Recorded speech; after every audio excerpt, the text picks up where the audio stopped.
난 그런 애 안 만나요. 난 실제로 이전에 연애할 때 남친 야동을 이해하고 싶은데 잘 안 돼요. 어떤 마음을 가져야 할까요? 남친의 야동을 이해하고 싶은데 잘 안 돼요. 어떤 마음을 가져야 될까요? 야동 안 보는 애 만나 그럼. 내가 보기엔 대한민국 남자 중에 야동 안 보는 사람이 있나? 거의 없긴 없을 것 같은데. 야, 난 저런 애들은 진짜 연애하는 게 힘들어. 근데 왜냐면 나는 저런 애들이 결국에는 생물학적 영역을 이해하지 못하는 사람이라고 나는 생각을 해. 사람이 호르몬의 영향을 정말 많이 받아요. 이거를 오히려 난 여자들이 엄청나게 잘 이해할 거라 생각해요. 여자들은 한 달에 한 번씩 매번 호르몬의 변화가 크게 오잖아. 생리 때. 생리를 하면 호르몬의 변화가 굉장히 크게 오죠. 그래서 나는 사실은 이런 어떠한 호르몬의 영향을 남자보다도 여자가 이해력이 더 깊을 거라고 생각하거든. 이게 여자애들 중에 생리 때 짜증을 많이 내는 애가 있고 짜증을 안 내는 애가 있어. 근데 짜증을 안 내는 애도 짜증을 안 내는 게 아니라 티를 안 낼 뿐이지 짜증은 나는 거야. 별것도 아닌 거에 존나 짜증 나는데 그냥 사람들한테 짜증 내는 게 안 좋은 거를 아니까 그냥 참는 거지. 짜증 안 내는 애들은 걔는 타고난 거야. 이거 아니거든. 생리하는 애들은 다 짜증 내. 짜증 나. 그게 안 내고 내고는 절제력의 차이일 뿐, 절제하고 절제 안 하고의 차이인 거지.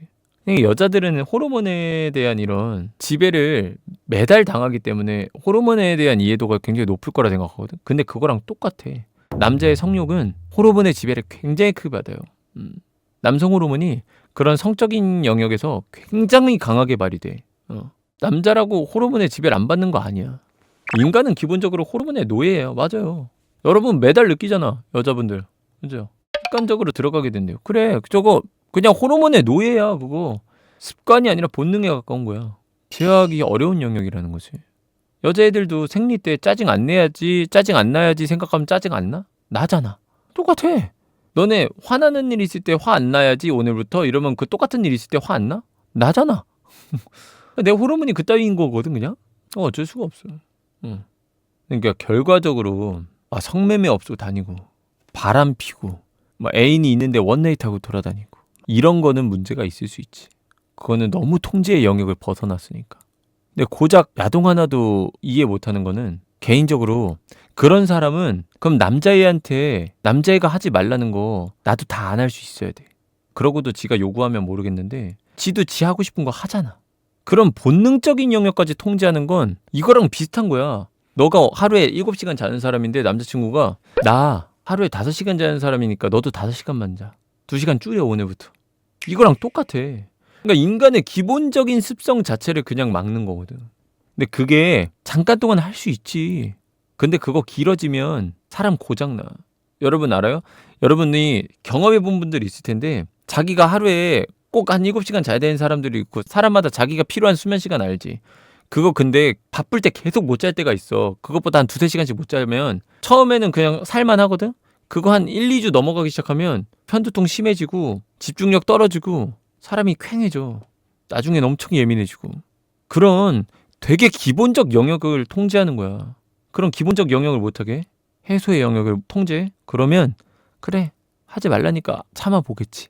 근데 그게 길어지면 사람이 예민해지고 집중력도 떨어지고 이래. 근데 그래 놓고선 상대방이 예민해하면 왜 이걸로 짜증내 이럴 거잖아.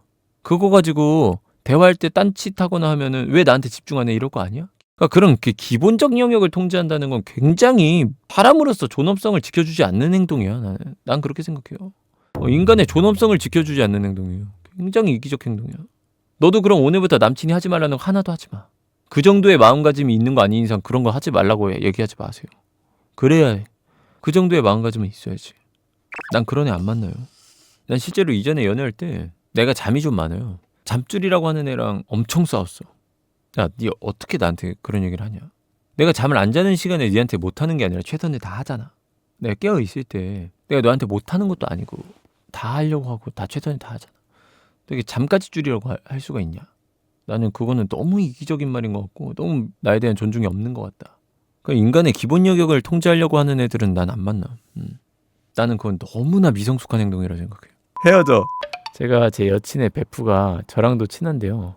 DM을 했는데 여친이 그걸 알고 화를 엄청 냈는데 어떻게 풀어줘야 하나요? 차단해. 네가 이렇게까지 신경 쓸지 내가 차마 생각을 못했어. 근데 내가 생각해보니까 나였어도 내 베프랑 네가 이렇게 연락하고 지내면 기분 나빴을 것 같아. 내가 거기까지 이해 못해줘서 미안해. 나 얘랑 연락 이제 절대 안 할게. 나 차단할게 그냥. 앞으로 이런 일 없게 할게. 갖고 이렇게 사과해. 걔 보는 앞에서 차단 때려. 미안해 하고 꼭 안아줘. 그리고 여우님은 여자친구 서운해하면 진짜 그렇게 말해요? 저는 이렇게 말하는 것 같아요. 근데 나도 사람이라 그 순간에는 바로 이렇게 진짜 1초 만에 생각나진 않고 한 5분 당황해. 그러면서 이제 하면서 머릿속에 존나 짜고 굴리지. 어떻게 해야 지금 최적의 선택이지? 띠르르르르르 막 머릿속에 존나 당황해갖고 5분 스톱 먹어. 하다가 이제 자기야 하면서 이제 좋게 얘기해주지. 그러니까 나는 이거는 내가 배운 거야. 그냥 내가 연애하면서 배운 거. 항상 사과는 디테일하게. 내가 자기야 이러한 부분에서 당신이 이렇게 서운해하는 것들을 차마 알지 못했어. 근데 내가 생각해보니까 나도 이렇게 하면 이렇게 해서 기분이 이렇게 안 좋을 것 같아. 그래서 당신이 서운해하는 부분들에 대해서 내가 너무 미안하다. 다음부터는 이런 일 없도록 조심할게. 진짜 미안해. 기분 풀어. 하고 이제 보통 나는 이제 그 사람이 좋아하는 걸 뭐 하자고 하지 뭐. 우리 저기 드라이브나 갔다 올까? 뭐 아니면 맛있는 거 사 먹으러 갔다 올까? 뭐 편의점 갔다 올까? 이런 걸 하지 보통. 사과는 무조건 구체적으로 해야 돼. 그냥 미안해는 열만 더 받아. 그러니까 뭐가 미안해? 개야. 이렇게 돼. 그러니까 뭐가 미안한지 똑바로 얘기해야 돼. 사과가 구체적으로 들어가야 상대방이 사과로 받더라고. 특히 여자들이 더 그런 것 같아. 남자들은 사실 뭐가 미안해라는 생각 잘 안 해. 남자들은 약간 단순해. 상대가 사과를 하면 지 잘못을 인정하는구만. 그래도 이렇게 조금 단순하게 그냥 딱 되게 1차원적으로 받아들이거든 남자들은. 여자들은 항상 조금 더 구체적인 걸 원하는 것 같아. 진짜 사과를 원해. 좀 진짜 딱 사과 같은 사과를 원하더라고. 그래서 항상 구체적으로. 사실 남자애들은 조금 단순하거든. 이씨 하고 화나. 근데 미안해 하면 다음부터 그러지 마. 남자들은 약간 이렇게 금방 풀리는 타입이거든. 남자들도 근데 만약에 똑같은 실수를 계속 반복하면 그냥 미안하다고 해도 이제 그다음부터는 안 믿지 그냥. 뭐가 미안한데.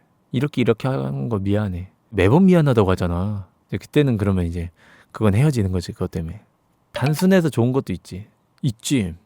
냉정하게 예민한 사람은 같이 지내기 힘들어. 옛날에 그런 말이 있어. 결혼할 때 찬밥을 줘도 잘 먹는 남자를 만나래나? 하여튼 뭐 그런 비슷한 말이 있어. 그게 뭐냐면 예민한 사람 만나면 엄청 피곤해. 사실 단순한 사람 만나는 게 좋긴 좋아. 둘 중 하나는 우유부단해야 돼. 그래야 한쪽이 예민해도 한쪽이 받아주고 그렇게 돼. 근데 또 둘 다 단순하면 안 돼. 그러면 인생 망해. 둘 중 한 명은 조금 예민하긴 해야 돼. 그래서 조합이란 게 중요한데 예민함과 예민함이 만나면 싸워. 예민하고 단순한 사람이 만나야 딱 좋은 조합인 것 같아. 옆에서 좀 꼼꼼하고 예민하고 막 이렇게 약간 하나하나 다 신경 쓰고 이런 사람이 옆에 있긴 있어야 돼. 단순한 사람 옆에는. 너무 단순하면 바보야. 약간 예민과 단순 조합. 그게 제일 좋은 것 같아. 삼바! 내향인과 외향인이 사귀는 거는 힘들지. 내향인 외향인 되게 힘들어. 예민과 단순의 차이랑은 전혀 다른 거야. 그거는. 외향과 내향은 가치관적인 부분에서 되게 달라. 기본적으로. 여러 가지 사회적인 가치관에 대해서 되게 달라. 내가 대표적인 거 하나를 얘기해주면 그런 거야. 친구에 대한 개념이 일단 되게 달라. 절대적인 건 아닌데 내가 봤던 내향인들은 친구보다는 애인을 정말 중시해. 근데 그 정도의 차이가 꽤나 컸어요. 근데 외향인들은 물론 여자친구 남자친구가 우선이지만 친구의 비중도 꽤 커. 이거 생각보다 엄청 자주 싸우는 문제거든. 근데 내가 봤던 외향인들은 대체로 친구의 비중이 생각보다 커요. 아무리 애인이 우선이어도. 근데 내가 봤던 내향인들은 대체로 친구보다 내 애인이 압도적으로 높아.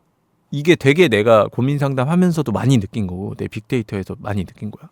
그래서 내향인과 외향인이 만날 때 그냥 단적인 예로 요거 하나만 들어도 되게 커. 근데 이거는 친구 만나는 거는 사실은 평생 함께 하는 거니까 친구도 어떻게 보면 평생 가는 거잖아.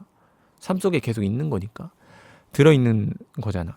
그러니까 그것만 생각해도 그것도 되게 큰 문제고. 그리고 내향인과 외향인의 또 큰 차이가 뭐냐면 데이트.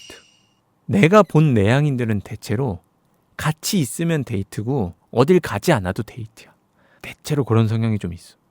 근데 외향인들은 어디 나가고 어디 돌아다니고 외부에서 에너지를 받기 때문에 그 애네들은 외향인들이 내향인을 애인으로 두면 얘가 날 안 사랑하나? 왜 나랑 데이트를 안 하지? 근데 내향인들은 이게 데이트인데 그냥 같이 있는 게 데이트인데 뭔가 이렇게 편안하게 같이 쉬어도 같이 쉬고 핸드폰을 해도 같이 있는 핸드폰 하고 그냥 근데 이거 생각보다 커. 그런데 이거를 만약에 얘는 또 얘한테 맞추느라고 계속 나가. 그럼 얘는 지치고 힘들어해. 그걸로 또 스트레스 받아 내향인들은. 너무 지치니까 에너지가 부족해져서. 그거는 그거대로 또 힘들어하고 막 이래. 이거는 조금 근데 극단적 예시지. 물론 뭐 한 주는 나가고 한 주는 쉬는 데이트, 한 주는 나가는 데이트 이렇게 뭐 번갈아 가면서 하는 게 되게 이상적이겠지. 근데 이제 조금은 극단적으로 가면 그런 것만으로도 되게 힘들다. 생활 패턴적인 부분들. 삶을 대하는 태도가 되게 달라요. 왜냐면 살아온 환경 자체가 달랐기 때문에. 그냥 내향인은 내향적인 방향성으로 삶을 꾸려나왔기 때문에 그 환경 속에서 습득을 했고 데이터가 그 환경 속에서 쌓였고 외향인은 굉장히 밖으로 나돌면서 그 환경 속에서 또 데이터를 쌓았기 때문에 삶을 대하는 태도가 되게 달라. 그래서 그 안에 마찰이 좀 많이 생기지. 그래서 힘들 수 있지. 사실 많이 힘드냐 안 힘드냐는 뭐 사랑하는 정도 그리고 뭐 외향적인 내향적인 그 정도 뭐 이런 거에 따라서 좀 다르긴 하지만 결국에는 서로 힘들죠. 얘한테 맞추려고 그러면은 얘가 힘든 거고 얘한테 맞추려고 그러면 얘가 힘든 거고 반갈로 하려면 둘 다 힘든 거고 얘도 양보하고 얘도 양보하면 또 둘 다 힘든 거고 이런 거지 그냥 그런 거기 때문에 에너지가 좀 쓰이지. 근데 사실 뭐 못 만날 정도까지는 아니고 어차피 뭐 내향적이고 외향적인 건 그리고 어느 정도는 또 중화가 돼. 그러니까 나도 극 내향인이었는데 어릴 때는 사회생활하고 살다 보니까 조금씩 외향적 성향도 섞여. 그래서 예전보다 내가 덜 내향인이야. 기본 베이스가. 그러니까 조금은 중화가 돼. 사회생활 하다 보면. 그리고 외향인들도 막 사회생활하고 이렇게 경험을 쌓으면 어느 정도 또 중화가 되고 내향적인 게 어느 정도 조금 중화가 되고 해서 사실 뭐 막 못 만날 것까지는 아닌데. 근데 어린애들은 못 만날 수도 있지. 이제 돋네 이제.